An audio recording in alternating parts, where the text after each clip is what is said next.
that satellite, will it have any interference with the, like, DirecTV or somebody? No, sir. We run on our own frequencies that are issued by the FCC electric. Where's the nearest one to this site here that you have? It would be in West Virginia at Crown Tower, that particular one. I would say it's probably 45 miles from here, roughly, as a guess. I can't think of the city right now. It'll come to me when I leave, it's usually how it happens. But it's about 40, they run about 45 miles apart.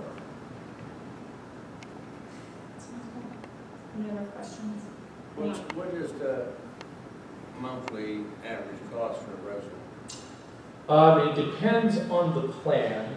Our plans, if you go online for Viasat 2, that's the best I could give you an idea. They start out at 50, they go no higher than 150.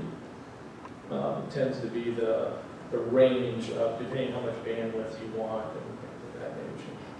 I think cable companies run about $85, $90 probably right now. Mr. Johnson, have you provided the township with the evidence of the certified letters to the property owners? Yes, I have. Okay, great, thank you. And then I noticed in the engineer's letter, I'm not sure if it still exists, but there was a requirement to get a waiver from the residential dwelling that was within 500 feet. We got, what was it, Chair? 13 of the 17, and that's why we had to come back and ask for a variance for the setback, which was granted by the zoning hearing board. Okay, so that was required vis-a-vis the variance? Yeah. Okay, got it. And then in the event that the power goes down, what do? Do you bring in any kind of generated power? No, we just let it sit there. We can afford to lose a certain percentage of them, and people can still. So what happens, you're probably more involved with it, means people want to have coverage. We don't provide coverage like the wireless guys do.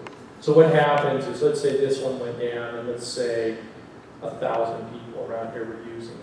The traffic is redirected to another satellite access node, maybe one 45 miles away, maybe dispersed, and then the folks will never know that that happened, that there's no disruption in service because we can direct through our switching, mostly out of the Denver office, to wherever we need to go. We have data centers all over the country, so we can route. So let's say a data center, let's say we just reroute it to another data center. And customers would never have any idea. That's why we don't mind. Well, I shouldn't say what mine, but if one goes down due to a storm or some other reason, we can still keep our internet right.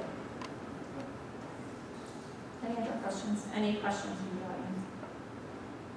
Okay, so we will, at this point, close this hearing.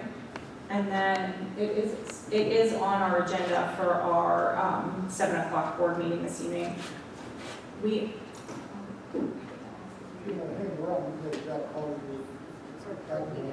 Yes, sir, I expect to be here.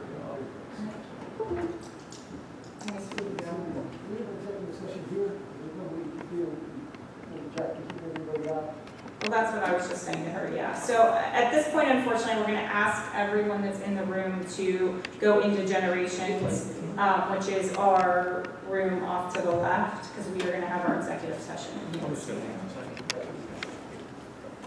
So if you just